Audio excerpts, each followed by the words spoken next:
Barishal medical college হাসপাতাল থেকে যুক্ত হচ্ছেন প্রতিনিধি সুখেন্দ্র এদবর। সুখেন্দ্র, হামের সংক্রমণের বরিশালে কি অবস্থা রয়েছে এবং এর সাথে আমি আরেকটু বিষয় যুক্ত করব যে হামের সবচেয়ে ঝুঁকিপূর্ণ রয়েছে শিশুরা, তাদেরই বা কি অবস্থা?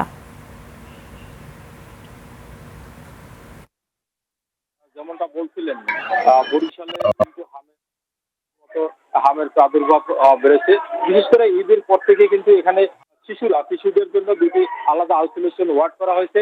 সেখানে কিন্তু শুধুমাত্র হামের যে রোগীরা আছে, শিশুরা, তাদেরকে এখানে রাখা হয়েছে। আপনার যেমনটা দেখতে পাচ্ছেন এখন, যে শিশুরা কিন্তু এক একটা বেডে কিন্তু 3-4 জন করে শিশু রাখা হয়েছে এবং তারা কিন্তু এক একটা বেডে শুধুমাত্র হামের যে শিশুরা চিকিৎসাধীন আছে এবং এখানে কিন্তু চিকিৎসা নিতে অভিভাবকদের পাশাপাশি যারা চিকিৎসক আছে তারাও কিন্তু হিমশিম খাচ্ছে। আসলে তারা অপ্রস্তুত হয়ে গেছে যে বিগত কয়েক বছরের তুলনায় এবছরে কিন্তু বিশেষ করে শিশুরা হামের যে প্রাদুর্ভাবে ভুগেছে। এখানে আমি বরিশাল বিভাগীয় স্বাস্থ্য কর্মকর্তার সাথে কথা বলেছি, তিনি আমাকে যেটা জানিয়েছে যে এখানে তারা এই শেরেবাংলা মেডিকেল কলেজ হাসপাতালে সহ বরিশাল জেলার অন্যান্য হাসপাতাল, বরিশাল বিভাগের অন্যান্য হাসপাতালগুলোতে তারা কিন্তু হামের শিশুদের, বিশেষ করে শিশুদের চিকিৎসার জন্য তারা কিন্তু আলাদা আলাদা ওয়ার্ড করা হয়েছে।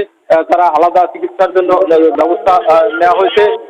এছাড়া এখানকার চিকিৎসা নেওয়ার জন্য সব ধরনের প্রস্তুতি নেওয়া হয়েছে বলে এখানকার হাসপাতাল কর্তৃপক্ষ আমাদেরকে জানিয়েছে। দর্শক, এই ছিল বরিশাল শেরেবাংলা মেডিকেল কলেজ হাসপাতাল থেকে হামের সর্বশেষ। সুখেন্দ্র, আপনাকে ধন্যবাদ।